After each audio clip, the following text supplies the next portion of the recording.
the number one objective for any team as it relates to getting through the preseason is to emerge with as many of your key players healthy as possible. The Giants got a scare last night with top 10 pick Kayvon Thibodeaux. Suffered a knee injury. He said after the game, I'm good. He waved off the cart, walked to the locker room. Coach Brian Daboll said he'll undergo all of the necessary tests today. You don't know what's going on in there until you actually do the imaging. They can do a structural thing and decide whether or not they think the ACL is intact. But look at the play where this happened. Yeah.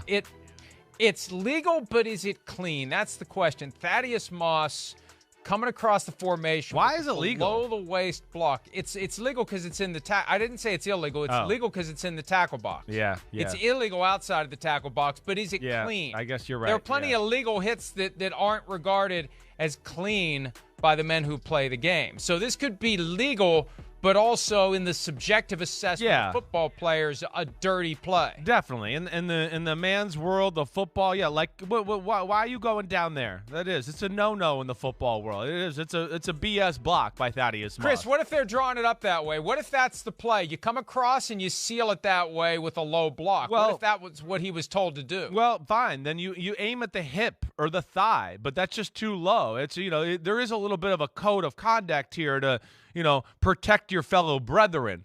It's a spot. Well, then okay, Thaddeus. Next time you go over the middle and somebody gonna dive at your knee when you catch the ball over there. We're gonna see how that goes. That's what's gonna happen to him if he continues to do that. People are gonna start going, well, we're gonna give it back to him. We'll see if his knee holds up. So it looked worse than it was at first. When you first saw it, I went, oh no, he's in deep crap. But then you see that last angle from behind. You are hopeful. It didn't look like the knee crumbled completely or the way you see an ACL. So I know a lot of Giant fans were holding their breath, and, good thing they got good news. I will say this, though, all right? I don't see it. I just don't see it. You know me, I spent the whole day yesterday watching film. I've watched all these first-round pass rushers. Thibodeaux is the least impressive one of the group. It's not even close. So that's where I'm just disappointed. Hopefully the regular season comes and maybe he can, turn it on more. He plays hard and all that. But, again, it's a second preseason game where I don't see anything that flashes, nothing that pops at all.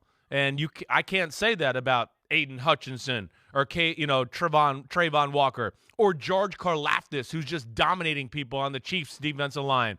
So that's where it's a little disappointing, but I hope he's healthy, and I hope he proves me wrong. I really do. And you really do have to wonder, and it reminds me of what happened last year with Jamar Chase. Different context, different side of the ball. But when you're only going to play a limited amount of time. That's right, too. Are you really as locked in? Are you as focused? It's a tough transition. Hard to get in Guys rhythm. just want to play. Like, what is this? I'm going to play for a series or two, and you don't get that same mindset that you would have. So we'll see what happens week one. If he plays week one, again, he said, I'm good. The test today will confirm whether or not that's indeed the case. And good for the NFL, because the initial focus on health and safety was the head. And forget about the rest of the body, because mom and dad weren't keeping little Jimmy and Johnny from playing football because of concerns emanating from ACL injuries. It was all from head injuries. Right. But in recent years, the NFL has realized it can't just be about protecting the brain, and it can't be just about protecting offensive players. And the rules have evolved to take away those low hits. Now, the problem is, and I remember someone on the competition committee explaining this to me when the process first began, because there was resistance to it. Because in football, you're always going to have some guys who are bigger than others. And the only chance the little guy has to take down the big guy is to take out his legs. And if we take away that possibility, the little guy doesn't have a chance. And you know what that means? You're going to have more big guys in the NFL, which is fine, but that's the natural consequence of eliminating the opportunity for the little guy to take out the big guy's legs. Yeah, I mean, you're right. You can't have it all. You can. And as we know, for the most part, most guys would rather you hit them in the head than down there in the knees. So, yeah, defensive players have to adjust. The defensive coaches have to adjust. Well, we saw that, pretty quickly last year.